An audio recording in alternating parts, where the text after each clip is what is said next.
Hello दोस्तों, नमस्कार। क्या आप जानना चाहते हैं कि पेंशन क्या है और पुरानी पेंशन और नई पेंशन स्कीम के बीच में क्या अंतर है?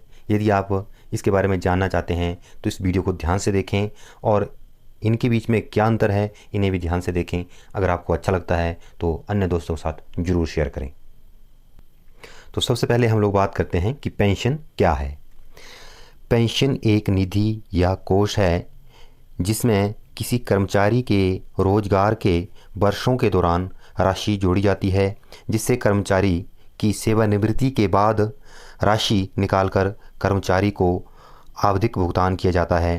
पेंशन एक निर्धारित लाभ योजना हो सकती है जहां एक व्यक्ति को नियमित रूप से एक निश्चित राशि का भुगतान किया जाता है, या एक निर्धारित योगदान योजना जिसके तहत एक निश्चित राशि का निवेश किया जाता है जो सेवानिवृत्ति के बाद उसे उपलब्ध हो जाता है।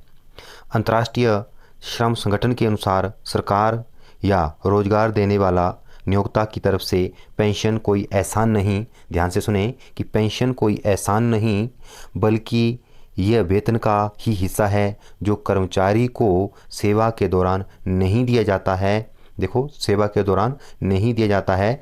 इस प्रकार पेंशन वेतन से ही काटा गया पैसा है।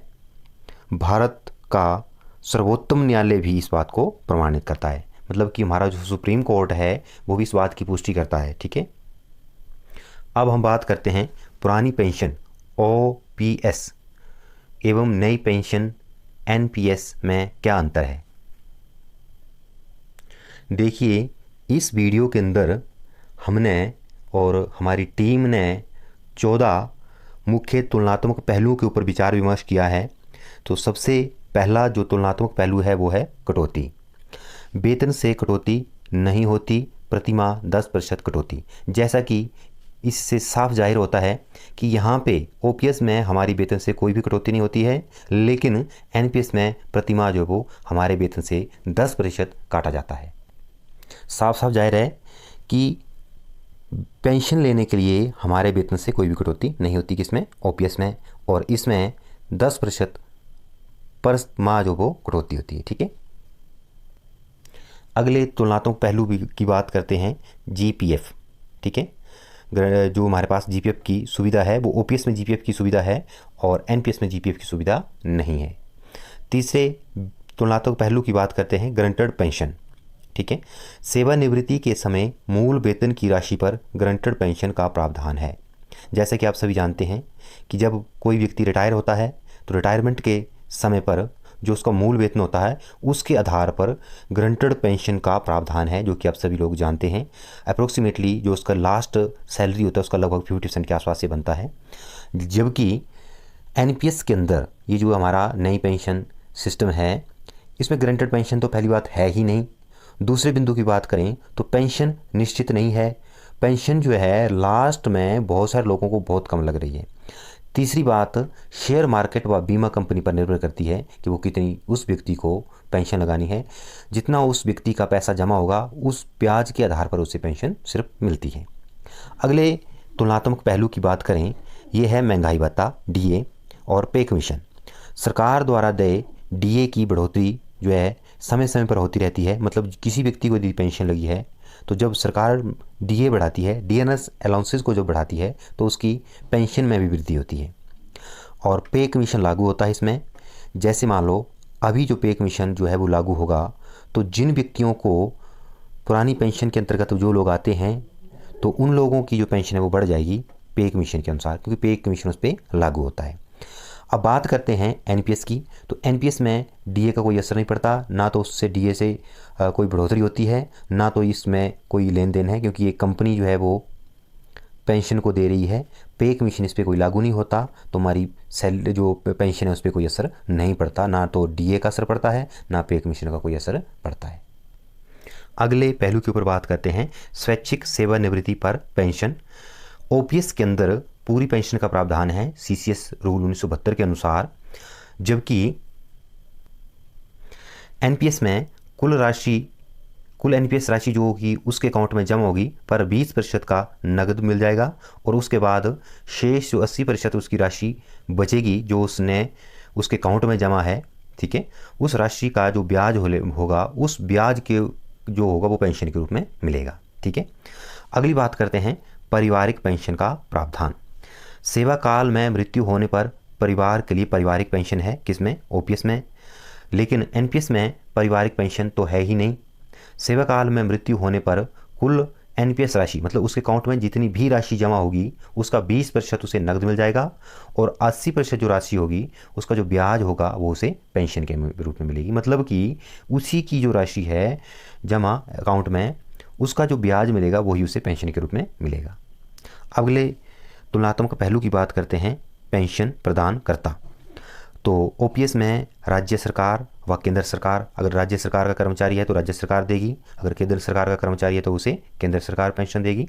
लेकिन एनपीएस के अंदर कर्मचारी द्वारा चुनी गई बीमा कंपनी द्वारा, कहाँ से, कर्मचारी ने जिस भी बीमा कंपनी को चुना है उसके मुताबिक उसे पेंशन मिलेगी, जो उसके पैसे उसमें जमा होंगे उसके अनुसार।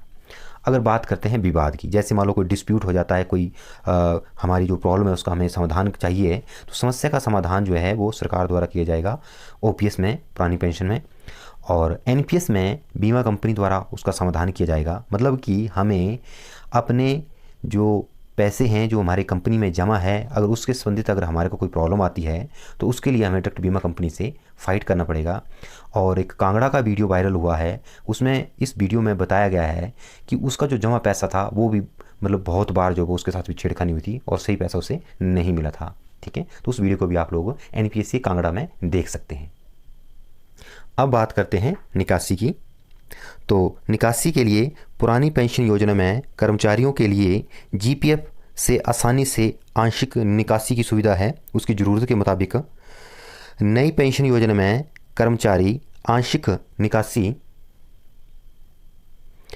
विशेष परिस्थिति में कठिन प्रक्रिया के साथ केवल 3 बार ही अपनी जमा राशि का 25% निकाल सकता है। तो यहाँ पे एक बात ध्यान देने वाली है कि उसकी जमा राशि जितनी है, जैसे मान लो 10% राशि जो उसकी जमा हो रही है और 14% राशि जो वो राज्य सरकार डाल रही है, तो 14% राशि जो राज्य सरकार डाल रही है वो उसमें शामिल नहीं होगा।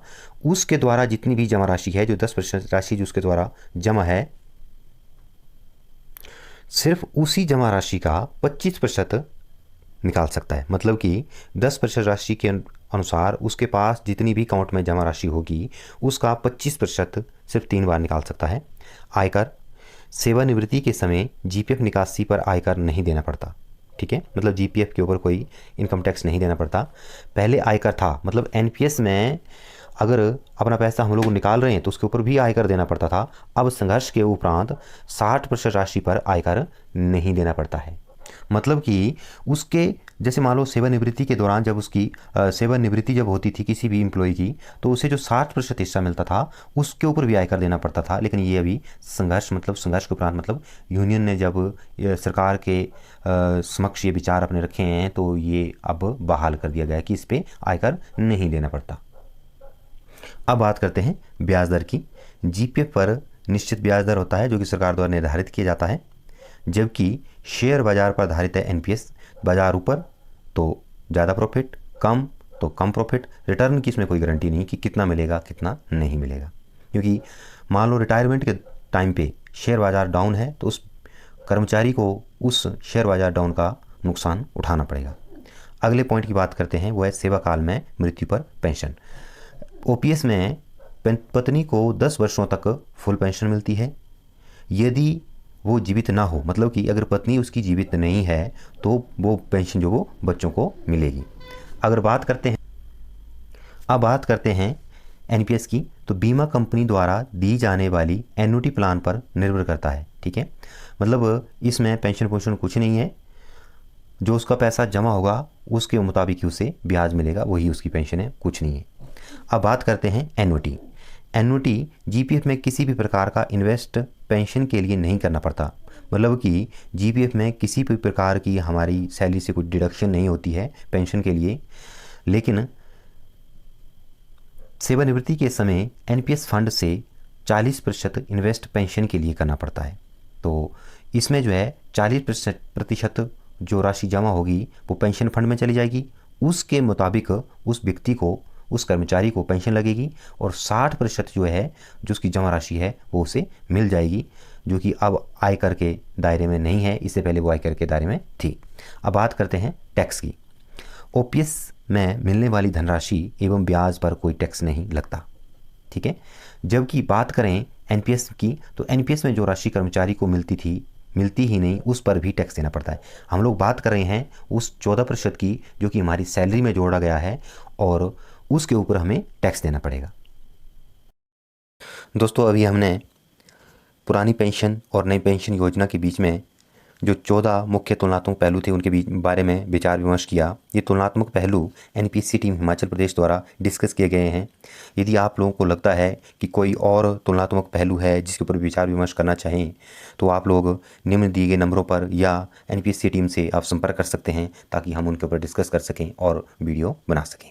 और अगर आपको ये वीडियो अच्छा लगता है तो ज़्यादा से ज़्यादा दोस्तों के साथ शेयर करो, ताकि सभी लोगों को पता चले कि एनपीएस क्या है, ओपीएस क्या है, और अपने हक के लिए हम लोग जागरूक हो सकें। जय हिंद, जय भारत।